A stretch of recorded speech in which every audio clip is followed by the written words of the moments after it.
Hello, I'm Steve Cavendish, President and Editor of the Nashville Banner. And I'm Demetria Kaladimos, the Executive Producer of the Nashville Banner. And we're here to share some of the exciting achievements from our first full year as Nashville's largest, leading digital nonprofit newsroom.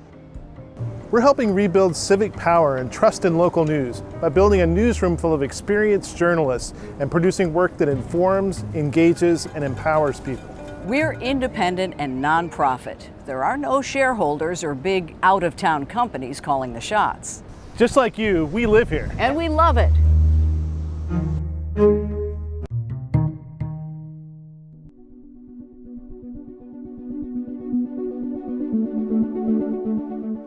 We're the Nashville Banner. Now that name may sound familiar to some of you, but we're taking quite a new approach to our work. We call it community-informed journalism, prioritizing the specific information needs and concerns of the community and working hard to make sure we listen to the voices that aren't always the loudest. We want to take our cues from you, so we've put out surveys and shown up at public libraries, farmers markets, and other neighborhood gathering spaces to listen to you, our audience. Building connection with you is the best way to ensure that our coverage is more relevant and resonant for more of our city. At the Banner, we want our journalism to answer these questions. Is it original? Does it illuminate a process? Does it fill an information void?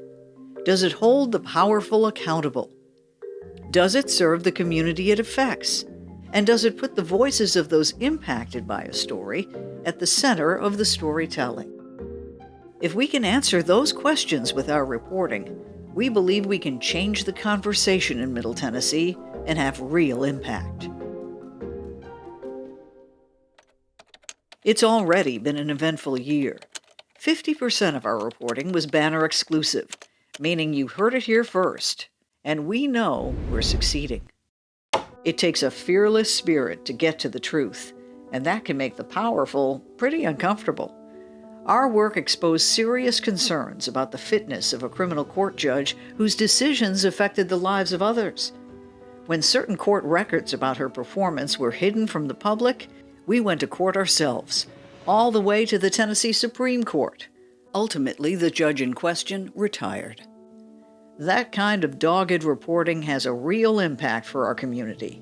And our efforts were recognized with the Tennessee Bar Association's 2025 Fourth Estate Award, honoring courageous reporting on justice and the law. Mind if we take this over? Huh? You mind if we take this over? You want to take this over? Yeah.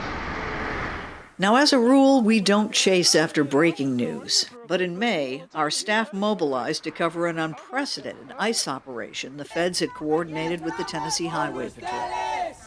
We published 6 articles, 2 analysis columns, a Know Your Rights guide in both English and Spanish for refugees, green card holders, and other documented non-U.S. citizens.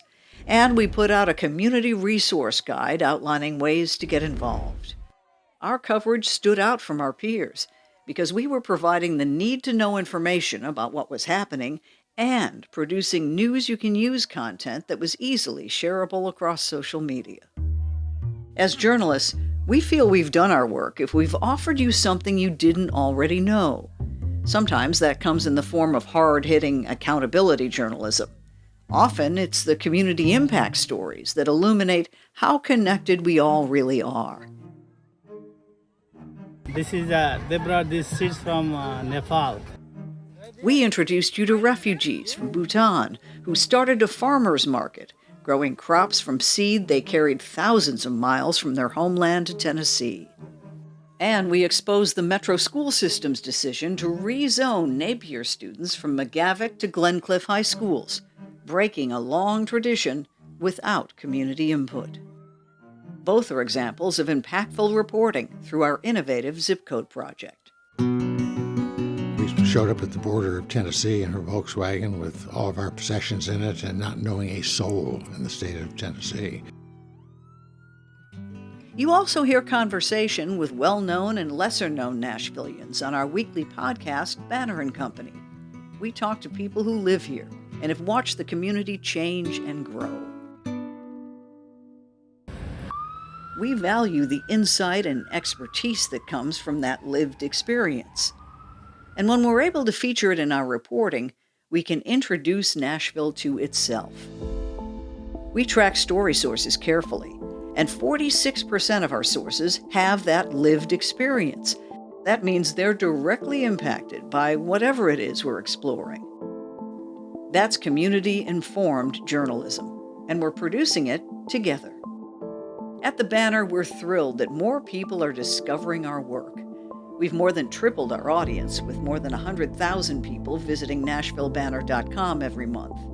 The Flyer, our free daily newsletter, has almost 10,000 subscribers. And since our launch, we've grown our membership to 1,300. That's people who have supported our work in the last 12 months by making either a monthly, yearly, or one-time gift. And speaking of numbers, here's a summary of our revenue. Based on a calendar fiscal year in 2024, our total revenue was $754,457. 58% of that came from major donors, 14% from grants, both local and national, and membership accounted for 27%.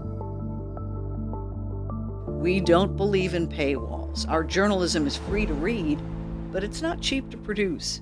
At our current size, our annual newsroom operating budget is $1.2 million. Our goal is to be self-sustaining by the year 2027. And to hit that mark, we need to grow our membership to 6,000 people giving, on average, $15 a month. It's an ambitious yet achievable goal, and it'll take people like you to step up in order for us to get there.